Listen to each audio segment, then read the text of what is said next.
648 matches, 376 losses. These are my numbers. And for the next 18 minutes, you're going to hear a lot about failure.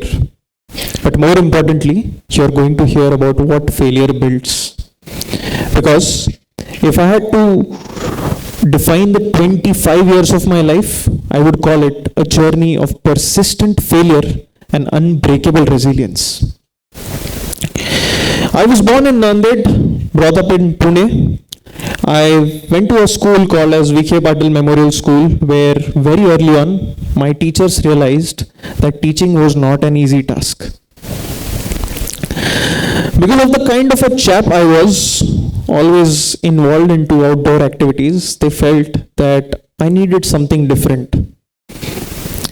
They were of the opinion that I must consult with some psychologist in order to get better into my academics. Listening to the same, my parents went to the psychologist, and the psychologist further suggested that I take up some kind of an individual sport which would help me excel.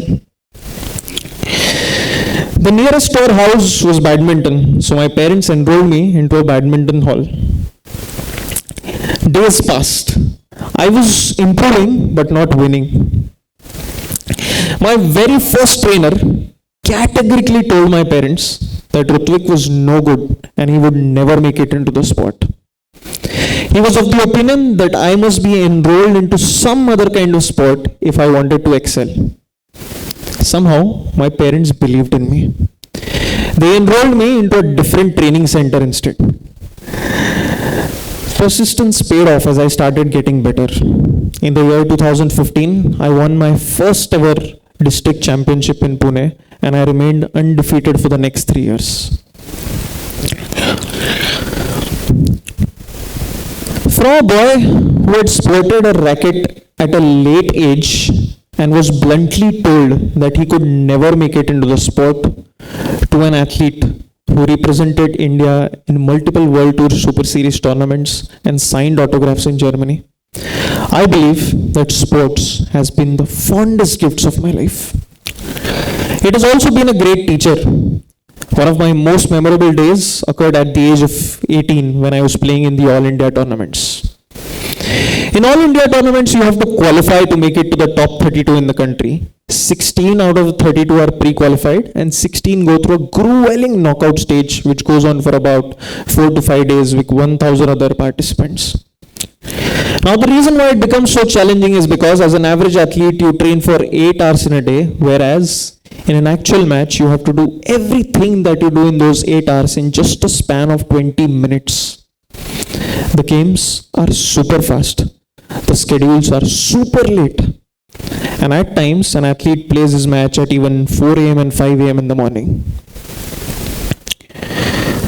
For 30 tournaments, for 4 straight years, I failed in the final round of the qualifying.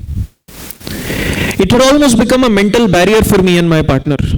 We would defeat tough opponents in the initial rounds and lose out to even the easiest in the final round. And even though we lost many times, we stayed loyal to each other.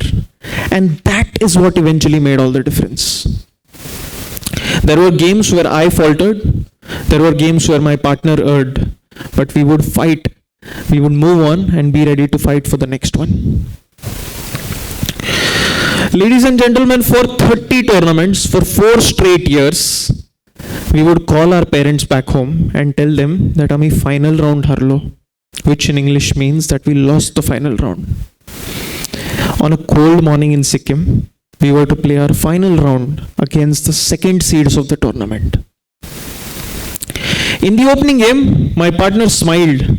He looked at me and he said, "Bhau, kai controls hot nahi hai shuttle," meaning that he was not able to control the shuttle at all. We lost the opening game without any resistance. In the second game, we were 18-13 down. Now for everybody who plays badminton here would know that 18-13 is almost done and dusted. But somehow a very long rally took place at 18-13 that changed everything for us. We defended for the next 8 points and we won the second game with a score of 21-19. Now the third and deciding game, we were very hopeful, but we had now showed our talent to just zenith. This time in the third game, we were 19-13 down. Comebacks are relatively imaginable in a singles kind of a scenario, but they nearly become impossible in doubles because the probability of making errors increases with speed. I had already started making sightseeing plans in Sikkim.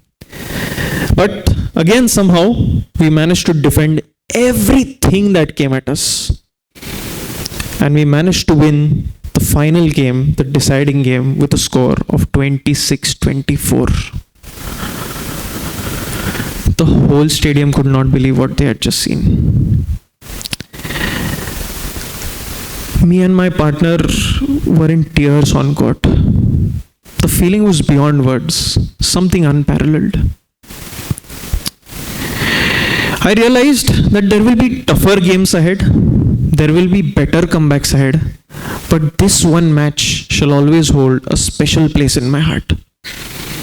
We called back home after this game, and we had to tell our surprised parent that this time, we final round jinklo, which in English means that we won the final round. You all may clap for this.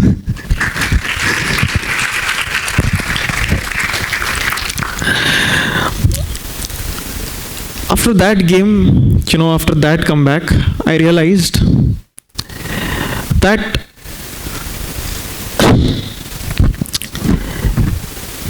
sports has the power to make you fight resistance. You just have to believe in that.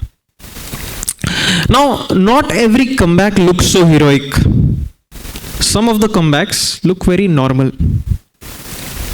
One very important lesson that I learnt in this was that you may lose as many times as you want, but the urge to win should always stay. Some athletes realize it early, some take time. I took time to realize that the only difference between winning and losing tough games was the belief factor. Like I mentioned before, not all comebacks look so heroic. Some of them look very normal. In one of the occasions when I was playing here in Pune, I was playing with one of my very good friends, Aniruddha.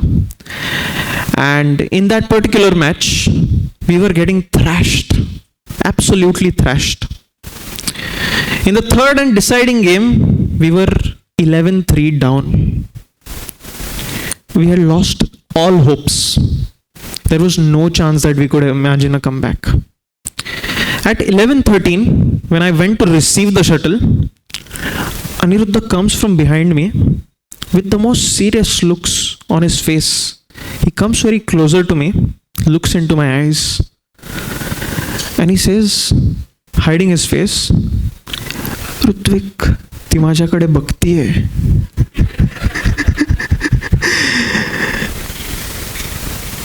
Eyeing at a girl who was sitting in the stands and staring at him. I was in a complete state of shock. I was confused. I did not know whether to laugh or to cry. But in this moment, as I had given up all my hopes, I said, "Go ahead, hero, show your talent." And he was of the advice that he wanted to play behind. He, being a front court player, wanted to go behind and play more of smashes. But I said, "Oh boy, let's go, let's do it." But would you believe it? After that point, every stroke he played, every smash he played, felt like his life depended on it.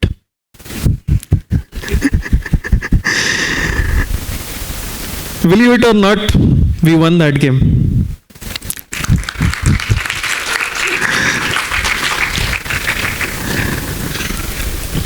Aniruddha did not just smash the shuttle that day, he smashed our fear, and we walked out as champions, thanks to the girl who was sitting in the stands.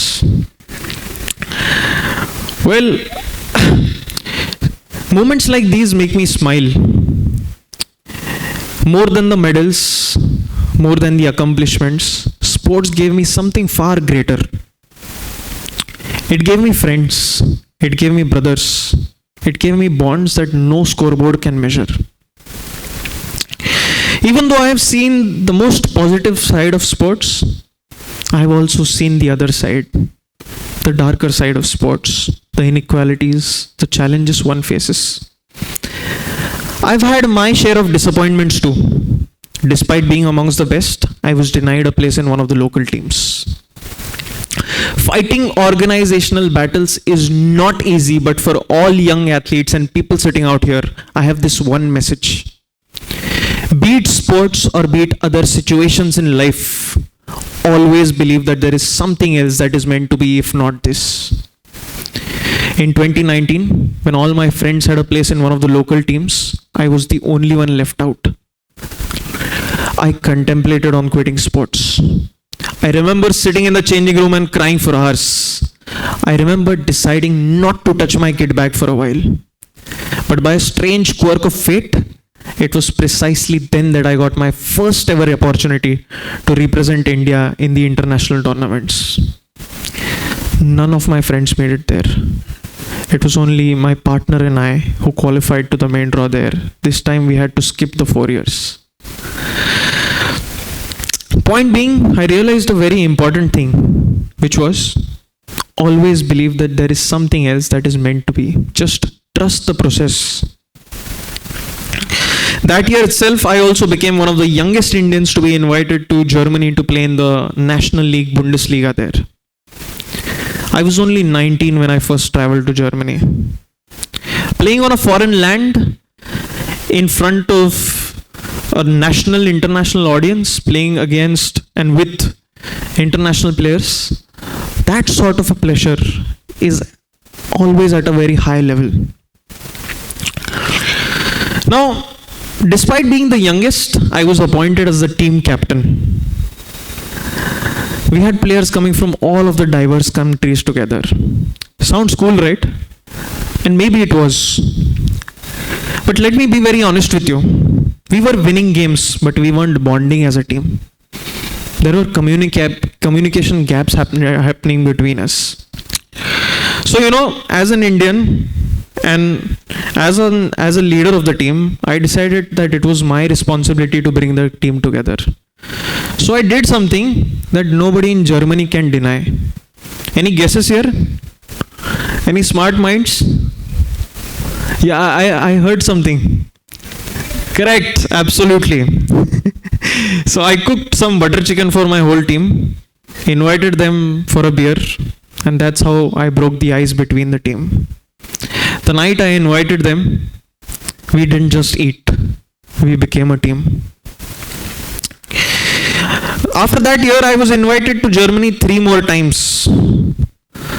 A part of me still believes that it was not for the game, but it was for the butter chicken that I cooked. That year, unfortunately, the league got terminated due to COVID. The league resumed in 2021. This time, we were supposed to play a total of 18 games across Germany.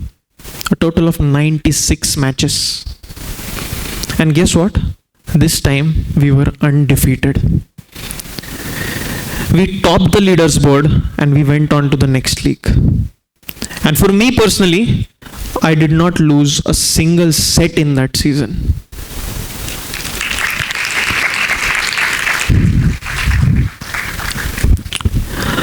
After returning back from Germany, something strange happened. For 15 years, badminton had been my heart, my soul, and my recognition. But a quiet voice inside me started asking me, is this all that you want to be?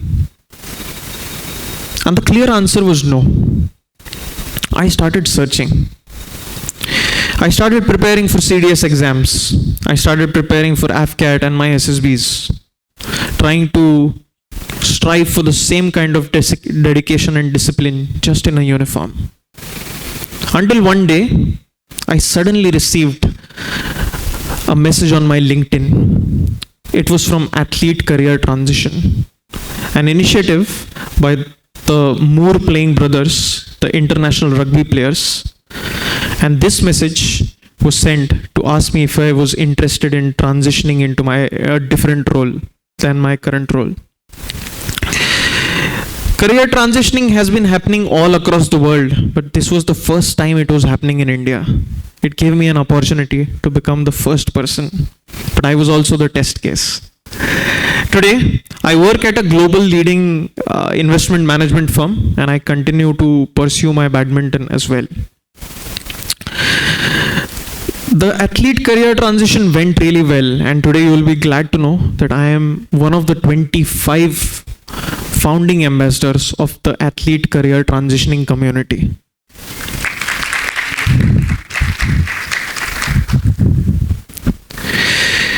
I realized a very important thing while all of this was happening. I felt like the athlete in me didn't retire. He simply changed arenas. Here's the hard truth that every athlete and every person must know now. Sports won't last forever. Some of us won't even make it to the Olympics. Most of us won't be able to make a livelihood out of sports. But what happens to the attributes that one earns on trying to becoming the world's best or training to becoming the world's best? Let's see this interesting infographic. According to Cornell University Research and Drive Group infographic, 80% of Fortune 500 CEOs and 94% of C-suite women were former collegiate professional athletes. Indira Nooyi, the former CEO of Pepsi and Company, John Donahoe, the founder of the CEO of Nike, Mark Zuckerberg, the founder of Facebook, and there are endless examples of athletic success. So clearly, athletes have the ability to translate their high performance habits into the business world and become leaders and change makers. Now let me tell you how and why. Number one, goal-oriented mindset. From a very young age onwards, athletes are taught how to set clear and tangible goals and the ways to achieve them. Now, this isn't just about winning a particular match or a tournament, but about incremental changes, like focusing on that one particular muscle, focusing on that one particular stroke. In corporates too, this translates into setting sales goals, smashing sales goals as a team, and also strategic planning as a team.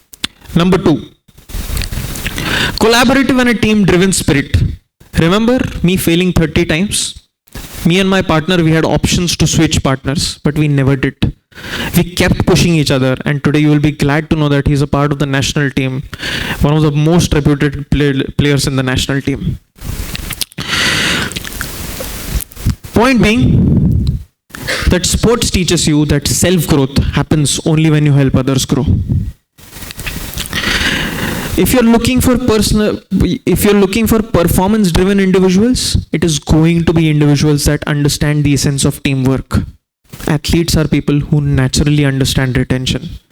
These are the people who are going to fight till the end in the most toughest of times. Number three, unwavering commitment and resilience. When I was training in the National Center, there were days where my body felt completely sore. I wanted to give up completely. But I would text my coach and ask him to take an off for that session. But the kind of words of wisdom that he used in his replies made me run from my bed to the court within minutes. Point being, through words of wisdom or through competition, sports is going to teach you to be committed. The room for distractions is very scarce, which makes work ethics an inevitable part of life. Sports teaches you integrity. It teaches you to play by the rules. And such a quality not only creates a good leader, but also a great citizen for the nation. Fourth, and most important, excellence under pressure and relentless growth. Be it serving an ace in the most crucial situations, or Mahendra Singh Dhoni hitting a six on the last ball of the over. Athletes, I believe, take handling pressure as a responsibility. They are in a constant state of self-evaluation and improvement, and this culture creates innovation and drive. Their ability to manage high pressure situations not only creates a profound impact in the corporate sphere, but across different sectors like public services, armed forces, technology, entertainment, and entrepreneurship. Overall, as leaders and change makers, athletes have the ability to nurture all of this and bring the nation together. So, finally, what has sports given me? It gave me losses. It gave me painful rejections. It gave me late nights. But more importantly, it gave me clarity. It showed me a mirror. And in that mirror, I didn't just see an athlete. I saw a leader.